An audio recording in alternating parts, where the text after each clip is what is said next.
김성태 전 국회의원, 신재호 전 의원 두 분과 함께하겠습니다. 어서 오세요. 예, 안녕하세요. 국민의힘 상황부터 좀 얘기를 해보겠습니다. 요즘에 뭐 민주당에서도 여러 가지 좀 속도전에 나서는 것들이 많은데 국민의힘 내용 사태 때문에 그건 좀 많이 묻히고 있는 것 같아요. 국민의힘 상태에 대해서 안철수 의원은 코마 상태다라고 진단을 했는데 두 분 생각도 뭐 좀 비슷하신가요?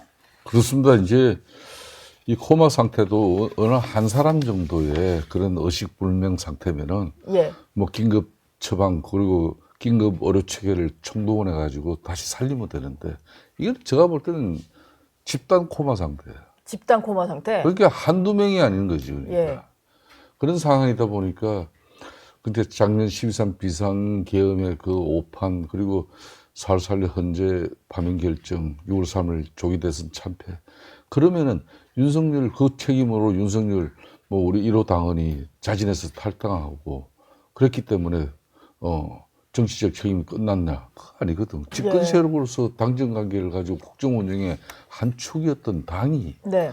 분명 정치적으로 책임지는 그런 상당히 가단성, 처절함이 있어야 되는데 어느 누구 하나 책임지지 않고 그냥 우리는 흩어지면 죽는다. 우리는 똘똘 뭉쳐서 민주당에 맞서야 된다 뭐 이런 거잖아요. 민주당보다는 우리의 입맛에 맞는 우리 당 대표를 뽑고 내년에 각자 우리가 추천하는 기초단체장 공천 우리 당에서 차질 없이 이루어지고 예. 나는 그 다음 총선에서 아무 일 없던 것처럼 다시 한번 배지가를 달고 그렇게 하면 선수 늘어나는 거다. 이 또한 지나간다. 이런 생각이니까 안 변하는 거예요. 예, 다들 그냥 이 또한 지나가리라 이러고 있는 거군요. 본인의 어떤 이제 국회의원 이 업무에는 큰 지장이 없으니까. 그렇죠. 그러니까 지금 이제 이재명 대통령이 민주당 대표로서 1년 넘게 작년 4월 총선 이후에 정말 거대 입법 권력의 그런 독단과 전형을 일삼고 또 그 사람이 또 대통령 통치 권력까지도 손에 쥐었어요. 예. 그래서 이제 뭐 정권 한 달쯤 평가에는 상당히 안정적으로 통합을 이야기하고 신용을 이야기하는 그런 뭐 국정 안정감을 국민들에게 이렇게 심어줬지만 이제 봐요. 한 달 딱 지나니까 본색이 드러나지 않습니까? 네. 예? 이 본색이라는 것은 이제 자신들 하고 싶은 세상을 만드는 건데 네. 여기에 유일하게 대응할 수 있는 수단이 제1야당인데 이 제1야당은 국민적 신뢰와 지지 기반이 없으면 야당은 지나가는 개도 소도 안 쳐다보는 거예요. 지금 그 상황이에요. 예. 그래서 이제 안철수 혁신위가 좀 뜨면 뭔가 그래도 개혁의 의지를 보여줄 수 있을까라고 생각했는데 아예 뭐 출발하기도 전에 자초를 한 거잖아요. 그리고 지금은 이제 청산 대상으로 안철수 의원이 좀 지목한 걸로 알려진 그 쌍권, 권영세, 권성동 두 의원과 안철수 의원 간의 어떤 설전까지 좀 벌어지는 그런 상황이고. 예. 근데 이제 이 싸움을 누가 촉발을 했죠? 안철수 의원이 했잖아요. 그럼 안철수 의원이 싸움을 촉발했으면요. 딱 매듭까지 확실하게 해야죠. 꼭지를 따야 됩니다. 근데 안철수가 쌍권을 질렀어요. 예. 질렀더니 그저께 밤에는 권영세가 어제 아침에는 권성동이 나와서 의원이. 반격을 했단 말이에요. 네. 그러면 안철수가 그걸 받아서 재반격을 해야 되지 않습니까? 네. 근데 내가 딱 보니까 안철수가 권성동한테 낚였어요. 낚였어요? 예, 왜냐하면 권성동이 페북에 그렇게 썼잖아요. 안철수 너 내 방에 와서 얘기할 때는 전당대회 하나도 뭐 안 나간다고 하더니 또 정책 얘기하더니 너 정책 대신. 그렇지. 너 마음 변한 거 아니냐. 한동훈이 안 나온다고 그러니까 야 한동훈 안 나오면 네가 나가도 될 것 같으니까 너 기회주의적으로 지금 그런 거 아니야. 예. 이런 식으로 딱 질렀잖아요. 그러니까 거기에 낚인 거예요. 느닷없이 쌍권이 반격을 했으면 거기에 대해서 재반격을 해야 돼요. 예를 들면은 네. 제가 안철수였다면 그래 쌍권 니들 대표 선수 뽑아갖고 나 안철수가 혁신 대상이라고 그럼 내가 혁신 대상인지 니들이 혁신 대상인지 니들 대표 선수 뽑아갖고 전대 보내라. 요번에 그럼 나하고 맞짱 떠가지고 예. 당원과 국민들의 뜻을 묻자. 네. 누가 청산 대상이고 혁신 대상인지 이렇게 하고 판을 키워야 되는데 그 엉뚱하게 그거를 한동훈 김문수한테 당신들 어떻게 할 같이 거냐. 나옵시다 이런 제안하고. 그게 권성동한테 낚인 거예요. 그러니까 안철수가 아직도 이게 뭐라고 할까 그 타짜의 기술 이런 네. 게 좀 안 되는 것 같아요. 뭐 어제 나경원 의원은 여기서 조금 미숙한 모습이다라고 하셨는데 좀 비슷한 생각이신 것 같네요. 뭐 반격을 할 거면 제대로 이제 쌍권과 그렇죠. 쌍권을 자기 먼저 쳤잖아요. 그러면 거기서 그 카운터 어떻게 들어왔으면 다시 뭐 하면서 그 판을 키우면서 뭘 해야 되는데 엉뚱한 데서 지금 화살을 돌려놨어요. 네. 그러게 왜 갑자기 김문수, 한동훈 두 대선 후보를 거론을 하면서 나오라고 했을까요? 그러니까 이제 뭐 지금 안철수 의원의 그렇지만 그 자신의 뭔가 소신 철학은 분명히 있어요. 예. 그렇지만 이제 당 내적으로 지지 기반이 없다 보니까 해를 단신이나 마찬가지잖아요. 네. 그러니까 이참에 지금 현재 이 친윤들의 특징은 뭐 권성동 뭐 나경원 몇 사람은 전면에 나서서 뭐 그러지만은 그러다 보니까 국민들로부터 또 집단도 포고 안티도 많아지고 이러잖아요. 네. 그 대신 실질적으로 뭐 친윤들을 움직이는 그 세력들의 중심은 몇몇 선수가 있어요. 그게 언더찐윤이에요? 뭐 요즘 그렇게 표현이 되더라고요. 근데 이제 뭔가 안철수 의원도 그들의 등에 올라타고 그들의 협조 도움을 받지 않으면은 네. 국민의힘 당내 어떤 변화와 쇄신 또 뭐 어떤 자신의 정치적 입지 강화를 위한 어떤 기반 이런 게 어렵다고 생각을 한 거지. 네. 그러니까 이제 송원석 비대위원장이 핵심위원장 제안했는데 그럼 제안을 했다면은 자기가 정말 이 당을 정말 뼈를 도려내고 살을 막 도려내는 그런 아픔이 있더라도 반드시 이걸 해야 된다는 의지면은 처음부터 송원석한테 네. 나는 이렇게 핵심위에서 가장 핵심은 윤석열 전 대통령이 그런 12.3 비상계엄의 오판뿐만 아니라 우리 당정이 자발적으로 자빠지면서 윤석열을 그렇게 만든 부분에 대한 책임을 져야 된다. 그 대표적인 선수 몇 사람은 책임 묻겠다. 네. 그게 인적 청산이다. 인적 쇄신이 우선돼야 된다. 그 다음에 내가 그러기 위해서는 핵심위원회 위원 구성들이 좀 결기가 있고 나랑 뜻을 맞출 수 있는 사람이어야 한다. 네. 내가 다 추천권을 가지도 되겠냐? 좋다. 그러면은 핵심에서 논의되는 안건 또 결정된 사안 조건 이슈 당에서 다 수용하는 그 담보를 해줄 수 있나? 네. 그거 좋다. 뭐 이렇게 된 몇 가지를 정확하게 짚고 난 이후에 수락을 해야 되는데. 수락하고 나서 뭐 근데 하니까 이제 좀 송원석 뭐 지금 비대위원장은 뭐 말로는 이제 그랬어요. 예. 뭐 정말 최대의 핵심을 한번 해보자. 당을 변화시키자. 절체절명이다. 그러니까 그 정도의 그냥 총론으로 그냥 동의하고 수락을 한 건데 막상 이제 구체적으로 본인이 이제 뭔가 전대도 나가지도 않고 핵심위원장으로는 그럼 뭔가 뭘 성과를 만들어내고 뭔가 남겨야 되는데 네. 그래서 인적 쇄신 청산에서 싼 건 이야기하고 하니까 이 송원석이 못 받은 거잖아요. 네. 그러니까 이제 이 쌍건 그러니까 권영세 위원장이나 권성동 대표가 이제 반격을 하는 부분에 당신이 핵심위 위원장 한다고 날 만났을 때는 인적 청산 이야기 안 했는데 이게 뭐냐면 이래 된 거지 이제 지금 결과는. 네. 인적 청산 때문에 어쨌든 혁신위는 좀 자초가 된 상황인데 이렇게 되면은 뭐 전당대회 전에 새로운 혁신위가 뜨기는 좀 힘든 거잖아요. 그렇다고 봐야죠. 예. 예. 그럼 어떻게 해야 됩니까? 그러니까 문제. 이 당이요. 그 지금 이른바 구주류들도 혁신을 얘기를 해요. 근데 예. 요번에 안철수가 기여한 바가 다들 지금 혁신을 얘기해요. 근데 인적 청산이 있고 없고가 가장 결정적 차이입니다. 네. 그러니까 인적 청산을 하는 혁신과 인적 청산 안 하고 화합하는 혁신과, 예. 그러니까 이 두 가지 혁신인데 네. 저는 후자는 가짜 혁신이라고 봐요. 인적 청산 없이 무슨 이게 혁신이라는 거는 혁신. 화합하는 게 어떻게 핵심이에요? 그러니까요. 혁신의 아버지 그 슌페터가 창조적 파괴, 네. 창조적 파괴 없는 혁신은 혁신이 아니에요. 그럼 인적 청산이 빠진 거는 혁신이라 할 수 없는 가짜 거네요. 혁신이죠. 혁신을 빙자해갖고 자기 기득권 유지하려고 하는 거죠. 그러니까 안철수가 요번에 그거를 선명하게 부각시킨 점은 안철수가 잘한 점이에요. 예. 그럼 싸움을 한번 시작했으면 이 판을 더 키우면서 해야 되는데 쌍권의 반격에 엉뚱한 데 그 화살을 돌려버리는 거는 이거는 권성동한테 낚인 거다. 낚인 예. 거다. 예, 이렇게 뭐 근데 보는 거죠. 본인이 이제 혁신위를 제대로 운영을 하게 되면 뭐 백서를 만들든 뭐 그 과정에서 이제 그 잘잘못이나 책임이 드러날 테고 그걸 토대로 뭐 윤리위 제소 같은 것도 생각했다 뭐 이런 얘기를 하더라고요. 안철수 의원이. 네, 그 얘기인데 이제는 예. 다 물 건너갔잖아요. 그러니까 이제 전대를 통해서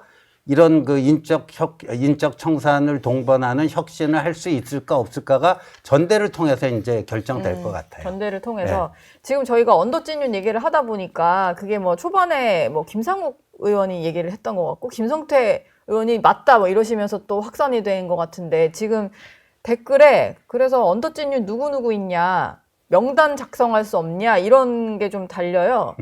제가 두 분은 이제 아십니까? 제가 이렇게 예. 이야기를 할게요. 네. 제가 이제 윤석열 대통령이 13 비상 그 결과로 이제 국회 탄핵 소추 의결되고 헌재에서 탄핵 심판이 이루어질 당시에 제가 이런 얘기했어요. 윤석열 정권을 망친 삼적이 있다. 관심 몰입에. 오적이 아니고 삼적으로 삼적이요? 그때 이야기를 네. 했어요. 그때 이제 한 사람이 대통령실에서는 김용현 전 경호처장이었고 정부에서는 이상민 행안부 장관. 네. 그리고 당정 관계에 있어서는 뭐 본인이 메신저 역할을 자임하면서 또 당정 관계 그게 이제 이철규 의원이라고 내가 예. 구체적으로 짚었어요. 네. 그랬더니 그 간신 중에 한 사람이 나를 명예훼손으로 고발을 하더라고요. 예? 그런 사람이 당내에서 예. 예? 그런 역할을 해요. 아, 예? 그 외에도 좀 뭐 많아요? 다수가 있다는 거 아니에요? 많죠. 예. 아니, 그- 그래서 드러난 내가 건 그렇고. 대략 이렇게만 이야기할게요. 네. 그러니까 윤석열 전 대통령이 자신 할당했다고 해서 보수가 다시 아무 일도 없었던 것처럼 국민적 일정 부분 지지를 받고 제1야당의 역할을 할 거라고 생각하는 것은 이거는 정말 나이브한 생각이에요. 네. 왜 아직까지 지난 대선 과정까지도 우리 국민들은 끝까지 고민을 했어. 정말 우여곡절 끝에 선 우리 당 후보 김문수 후보가 41%대의 지지를 받은 그 부분도 네. 정말 민주당 이 과도한 입법 권력의 남용, 남발 그리고 독단 이걸 정말 큰일 나는데 여기다 대통령 권력까지 그래서 끝까지 고민을 했는데 네. 그렇다면은 우리 자신들이 지금 현재 윤석열 전 대통령을 지원하지 않으면 안 된다는 거. 만일 김문수 당시 후보가 이 강화문 사거리 세종대왕 동상 밑에서 네. 큰절로 국민들에게 윤석열 전 대통령의 비상계엄 잘못됐고, 예? 우리 보수는 새로 서겠습니다. 예? 그렇지만 이렇게 이재명 한 사람에게 절대 권력이 부여되는 거, 이거 민주주의 대한민국 날아가고 네. 앞으로는 민주주의 대한민국의 미래가 위험해집니다. 살려주십시오. 그러면 또 달랐어요. 조금이라도 내용이. 예. 예? 그래서 이제 윤석열 전 대통령을 전련해내고 그 책임 있는 접근 세력들이 정치적 책임을 지는 걸 국민들은 보고 싶어 하는 거예요. 지금 우리는 그거 없이 이재명 정부 지금 견제하고 비판하고 또 그대 입법 권력 민주당 이거 상대하면서 또 협상하고 하는데 뭐 청문회든 앞으로 협상이든 네. 그리고 정부 견제든 속속 다 깨질 거예요. 그래서 제가 늘 하는 이야기가 야당은 국민들로부터 일단 신뢰를 회복해야 된다. 네. 그러기 위해서는 윤석열 접근 권력에 빨대 꽂고 호가호위한 세력들 그 사람들이 책임져야지. 그러면은 예? 네. 그들 윤석열로부터 비주류로 수름당한 사람들이 그럼 책임져야 돼? 네. 아니 이 친구들은 양심이었어. 그런 사람부터 해야 된다. 근데 지금 그럼 그런 사람들 구체적으로 뭐 유형을 좀 밝혀주라면 내가 밝혀줄게요. 어떤 유형이 예? 있는데요? 예. 자, 윤석열 측근 호가호위 세력으로서 네. 뭐 당정 관계에 있어서 자기가 메신저 역할을 한다 그러면서 작년 총선을 망쳐 말아먹은 친구가 있어. 아까 그분. 네. 네. 또 한 사람은 뭐 술친구 자처하면서 예. 윤석열하고 가서 소폭 좀 묶어 오면은 그게 뭐 대단한 계급장 달고 온 거지. 그러니까 예. 당에는 5선, 6선도 있고 3선, 4선 이게 당 체계가 있는데 그 체계 다 무너뜨려 버리면서 윤석열 전 대통령이 오다면은 뭐 초선, 재선 연판장 돌려서 당 대표 누구 후보도 끌어낼 수도 있고 원내대표도 끌어내리고 이런 쉽게 말하면은 몰상식한 행위를 한 사람도 있어. 저 누군지 이름 알겠는데 말을 못 하겠어가지고. 그렇죠. 그런 부류. 아니, 그런 그러니까 분이 많아요 지금. 예. 대통령 술친구라고 그러면 딱 그 몇 사람 떠오르는 사람이 있을 거예요. 예. 그런 사람들. 그다음에 그 재선 그룹 중에. 네, 네. 작년 총선 즈음에 뭐 그 김건희 여사가 뭐 이철규 윤한홍 의원의 뭐 말에 따르면 요번에 뭐 국민의힘이 일당을 할 것 같다. 뭐 그런 얘기가 나오잖아요. 헌정일에 최대 의석을 확보할 수 있다. 예, 헌정일의 최대 의석. 그거 민주당이 확보한 거 아니에요? 그렇죠. 예. 근데 이제 그때까지만 해도 윤석열, 김건희 부부는 마지막까지도 여론조사 안 믿었어요. 일당이 될 줄 알았어요. 아. 근데 그런 보고를 누가 했는가? 네. 그때 나오잖아요. 이철규, 윤한홍. 이렇게 나오잖아요. 네. 하지만 뭐 그런 분들이 여전히 이제 책임지지 않은 채로 그냥 아직도 당내 뭐 원내대표 선거라든지 그런 데는 영향을 주고 있다. 이렇게 보시는 거죠? 네, 그렇죠. 여론을 좀 좌우하는 예. 핵심 그룹이다. 그 동아일보 김승년 칼럼에 보니까 언더찐윤 뭐 20명에서 30명이라 그러는데 네. 이게요, 인적 청산하려면 일단 대표 선수부터 딱 해야 되는데 언더찐윤도 좀 몇몇 그 리더 역할을 하는 사람들이 있어요. 예. 알겠습니다. 뭐 궁금한 거 좀 해소가 그래도 어느 정도 된 것 같고요. 전당대회 그래서 안철수 의원은 나오기로 했고, 뭐 조경태 의원도 출마 선언했고, 장성민 전 기획관도 나오겠다 뭐 이러는 상황인 것 같은데, 그래서 가장 궁금한 것은 네. 한동훈 전 대표는 나오는가인데요. 몰라요. 왜냐면 김문수 전 후보는 이제 나올 것 같은 분위기예요. 네. 모르세요? 김문수 후보는요, 보니까 그러더라고요. 추대해달라고 그런대요. 추대요. 예. 본인이 이게 나가라고 주변에서 이제 출마를 권유하는 사람들이 꽤 있을 거 아니에요. 네. 뭐 추대해주면 몰라도 뭐 이렇게 얘기를 해서 그 측근들도 추대를 해주면 나가고 추대를 안 해주면 뭐 안 나갈 수 있다 이렇게 얘기했는데 요즘 세상에 추대라는 게 있나요? 추대는 뭐 민주당도 추대는 글쎄요. 안 했는데. 예. 예. 근데 한동훈 전 대표요? 한동훈 전 대표가 가장 궁금하긴 하죠, 지금. 네. 입장이 좀 명확한 것 같진 않아서. 명확하지 않죠. 예. 그러면은, 뭐- 네. 지금 상황 한동훈 뭐 전 대표의 입장이라는 것은 제가 볼 때 좀 더 있으면은 지금 이제 우리 당이 단순히 홍준표 전 시장의 그런 어떤 뭐 객정으로 예. 위헌정당 해산 심판 이런 게 구체화되지는 못해요. 근데 이제 지금 이재명 대통령이 하는 이런 인사를 보면은 이 사람의 최종 그 인사의 종착역은 내년 6일 지방정부 선거까지도 포석을 깔고 염두에 두고 하는 인사라는 거예요. 일본은. 내년 지방선거를 보고 장관 후보자도 그러니까 고르고. 대통령실의 강훈식 비서실장이라든지 예. 그리고 또 우상호 정무수석. 정무수석이라든지 예? 심지어 저 김경수, 김경수 뭐 지방시대위원장. 지방복관위원장 이런 분들 다 마찬가지 다. 예? 그렇다면은 이게 이제 올 연말 정도를 민주당 내에는 기술자들이 많아요. 네. 내년 6일 지방선거일 설사 헌재에서 뭐 위헌정당 해산 심판 결과는 안 나오더라도 그런 심판에 휘말려 가지고 저 당은 곧 해산될 것이라는 이런 엄청난 그냥 그 불안. 그러면은 가장 우선적으로 국민의힘 구성원들부터가 핵분열이 일어날 수밖에 없어요. 네. 만에 하나 위헌정당 해산 심판 결과가 떨어지면은 혹자 모르는 사람들은 비례의원들은 배지가 날아간다. 비례의원뿐은 아니에요. 지역구 당선된 지역구 의원들도 포함이에요. 네. 또 그 헌법과 법률에 뭐 구체적인 사안이 없기 때문에 유일한 그 판례가 통진당 해산 심판 판례인데 그 판례를 자세히 한번 뒤다봐요. 뒤다보면은 위헌정당에서 해산 심판 대상으로 된 사람들은 대체 정당을 못 만들게 돼 있어. 무슨 말인지 알아요? 예. 그럼 국민의힘에서 그냥 배지 달고 있다가 날아가면은 그걸로 끝나는 거지. 이 사람들이 국민의힘 당 해체됐다고 다른 당 만들 수 있냐? 이걸 못하게 그 통진당은 그때 해산 사회 때는 그게 헌재 결정이 그렇게 담겨 있단 말이에요. 네. 자, 그렇다 그러면은 민주당은 분명히 이런 상황을 만듭니다. 제가 볼 때는. 그러려면 어떻게 해야 되나? 지금 이 당이 윤석열로부터 깨끗이 지어내야 되는데 네. 그나마 그때 한동훈 당대표라는 사람이 심산 비상계획을 이건 잘못된 거다. 불법적이고 위헌적이고 그래서 국민과 싸우겠다. 이제 이렇게 한 거 아니에요? 네. 자신은 뺏지는 안 되고 있지만 당대표의 지위가 있었어. 그래서 당대표가 국회에서 이거는 해제 계엄 표결에 해제에 참여해야 된다. 참여해야 된다. 이렇게 호소를 했단 말이에요. 그렇기 때문에 민주당 입맛대로 그렇게 헌재에서 쉽게 위헌정당 해산 심판 결과는 못 낼 거예요. 그렇지만은 예. 자, 이런 부분을 우리 당이, 우리 당원들이 이제 고민해야 되는 거야.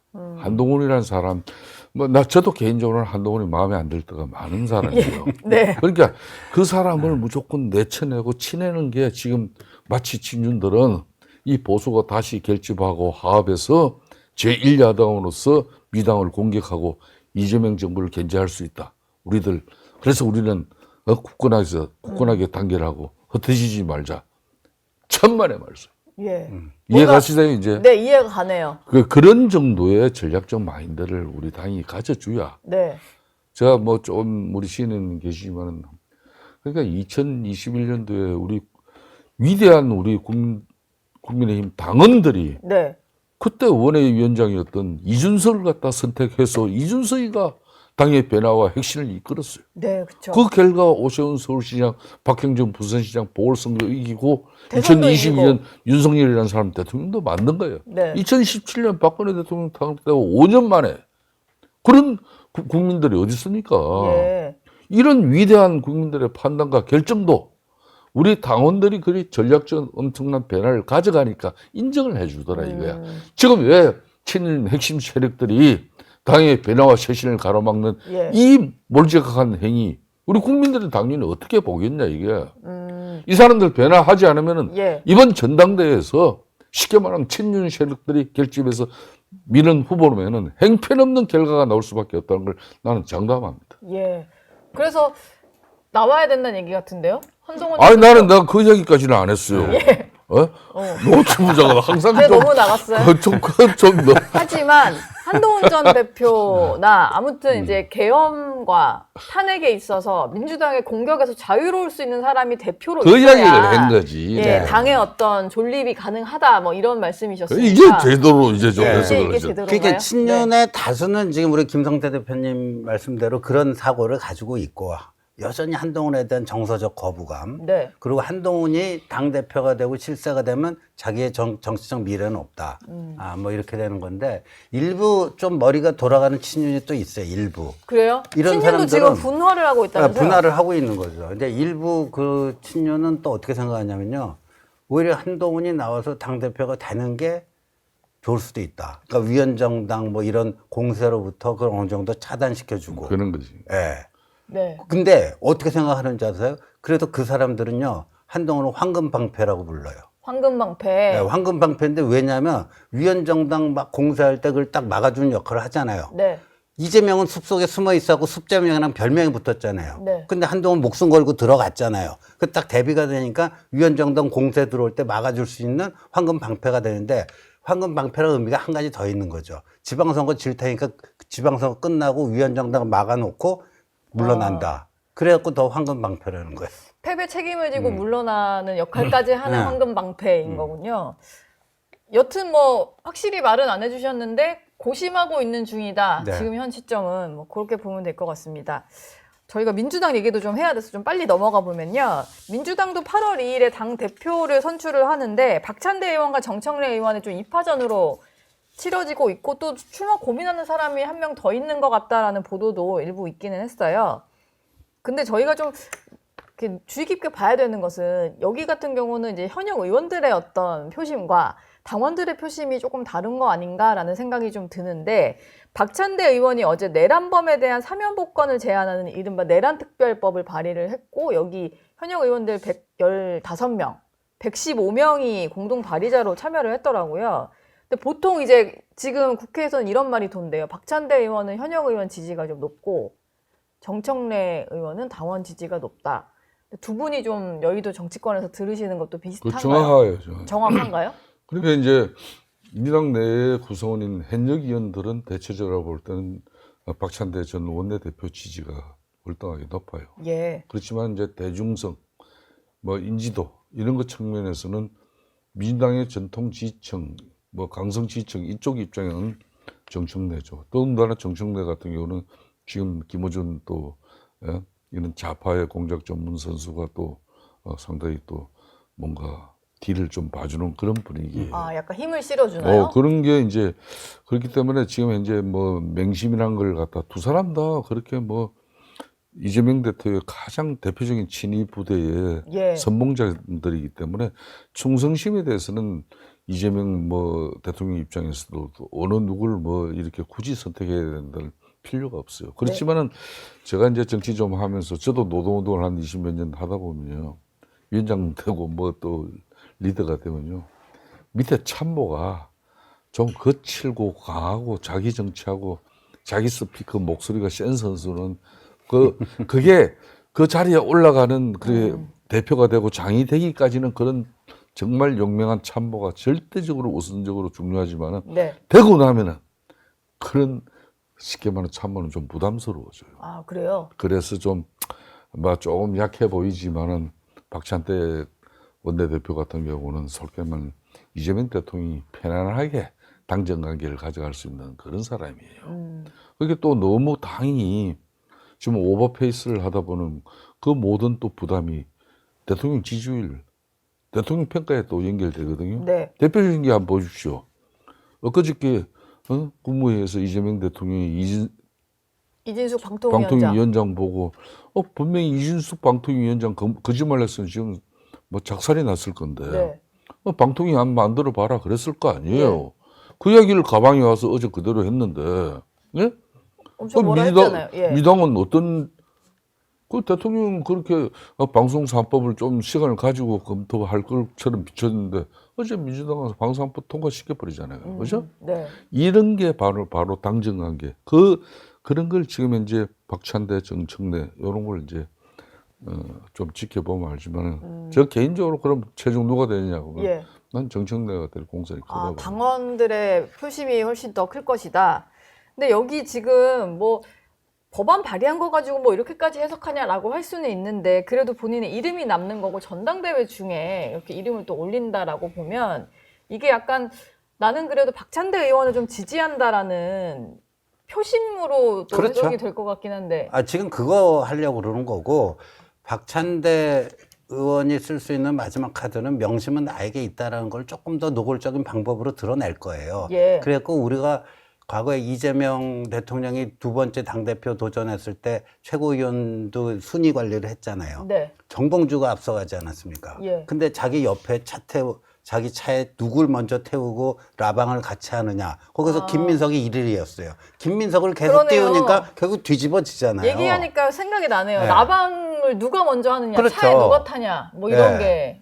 그러니까 정청래나 박찬대나 둘 다 찐명 중에 찐명이다. 그건 세상 사람들이 다 아는데 네. 명심이 어디에 있는가가 중요한 거예요. 그럼 집권 초기에 명심 1위 후보가 떨어지고 2위 후보가 된다? 이거는 조금 안 좋아요. 그러니까 예. 역시 개딸들은 우리 이장님 옛날에 제명이네 네. 마을 때 이장님의 마음이 어디에 있는가? 그게 나중에는 판단의 중요한 기준이 될 수 있겠죠.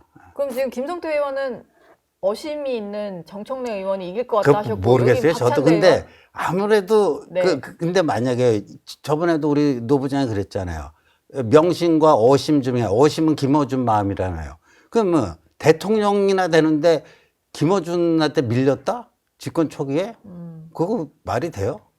어차피 자기는 개입 안 했다. 아니 하는 이거는 거니까. 제가 예. 민주당 케이스를 좀 연구를 한 게 있는데 이재명 대표가 당 대표가 되고 또 맹심 논란을 그다음에 이제 원내대표 선거 이런 걸 할 때 이리 보면은 그리고 국회의장 또 지금 후보를 누가 민주당이 1당이기 때문에 되느냐 대단히 중요하잖아요.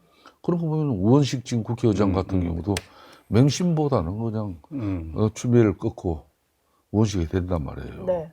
또 그전에도 이제 홍익표가 또 원내대표가 된단 말이에요. 쉽게 말하면 친명 인사가 아닌데. 네. 그렇듯이 당이 이제 이재명 대통령 되는 그 결집이나 결속은 손톱 끝마치도 의심할 계기가 없어요. 그렇지만 막상 되고 나면 당은 당대로 또 놉니다. 그렇죠. 대통령에 대한 어떤 그게 그 마음이 사라졌다기보다 이제 당은 또 별도의 당 조직이니까. 저도 처음에는 박찬대가 되는 걸로 저도 판단을 했어요. 그런데 시간이 분위기가 좀 조금 그렇군요. 흐르면서 이를 보고 저는 또 민주당 인사들 좀 나름 대응을 하는데 그 분위기를 저 나름 판단할 때는 그런 게 있어요. 알겠습니다. 두 분께 마지막으로 짧게 질문 하나 드려야 될 것 같은데 김병기 민주당 원내대표가 오늘 한 언론 인터뷰한 걸 보니까 이재명 대통령을 기소한 검찰을 향해서 공소를 취소하거나 공소장을 변경해야 된다 이런 얘기를 좀 했습니다. 이게 앞서 정성호 법무부 장관 후보자가 서울대 이제 동문들 앞에서 강연하면서 얘기를 했던 건데 민주당의 원내대표인 김병기 원내대표가 얘기를 한 정도면 아마 이런 게 앞으로 진행이 될 것 같아요. 이 여론전이. 근데 이건 뭐 중국이나 러시아 같은 일당 독재 국가에서나 가능한 일이지. 어떻게 이게 그러니까 국민의힘이 얼마나 지금 우스워 보이면 그 여당의 집권 여당의 원내대표가 이런 망언을 쏟아내는가. 예. 어이가 없습니다. 예. 김성태 의원은 공소 취소 얘기 어떻게 들으셨나요? 이게 불가능한 일이 아니에요. 사법부는 대한민국 상급 분립에 의해서 분명히 독립된 그런 법치가 작동되는 그런 마지막 보루가 돼야 되는데 네. 이재명 대통령 당선되니까 제일 먼저 자빠진 사람들이 누굽니까? 이재명 대통령 재판하는 재판장들이에요. 예? 재판 기일 무조건 뭐 무기한 연기시킨 거는 네. 그냥 투구 재임 지정하고. 기간 중에 굳이 그러니까 민주당이 그냥 형사소송법 개정해가지고 재임 기간 중에 뭐 대통령 뭐 재판은 중지된다 이런 법안 만들 필요도 없잖아요. 네. 예? 그럴 정도 상황이 된 건데 지금 이제 뭐 공소 취소를 통해 가지고 이거 법무부 장관도 뭐 서울대 강연인가 어디서 이 이야기를 하니까 네. 이제 당에서 김병기 원내대표 이야기했다는 것은 그건 구체적으로 이제 현실화 시켜 나가겠다는 걸 국민들에게 사전에 국민 여론도 떠보면서 자신들의 의지를 피력하는 거예요. 예. 여기서 그럼 이걸 막아낼 수 있는 유일한 세력은 제1야당이 국민적 신뢰와 지지를 가지고 이걸 깨버려야 되는데 네. 이 지금 제1야당인 국민의힘이 국민적 신뢰를 확보할 수 있는 그런 당의 변화를 못 가져가는 부분이 그래서 저는 제일 크게 걱정이고 이거부터 해야 된다는 이야기가 거기서 있는 거예요. 알겠습니다. 오늘 두 분이 오늘 동아일보 이진영 칼럼 보니까 예. 국민의힘은 지금 이재명하고 싸우기보다도 쪽벌남하고 먼저 싸워야 된다. 쪽벌남 그 의총장에서 찍힌 사진 때문에 그런 거죠? 예, 그게 굉장히 상징하는 바. 쪽벌남이 누구예요? 권성동 원내대표였어요. 국민의힘의 예. 아재들. 네. 예. 우리 김성태 대표님은 포함이 안 되는 거 같고. 그거 뭐 밧줄로 가지고 꽁꽁 묶어버려야 돼요. 두 분은 다리를 잘 모으고 앉아 계셔서 오늘 두 분 말씀은 여기서 마무리하겠습니다. 감사합니다. 예, 감사합니다. 저희 영상 많이 시청해 주시고요. 좋아요, 구독, 댓글, 알림 설정 꼭 부탁드리겠습니다.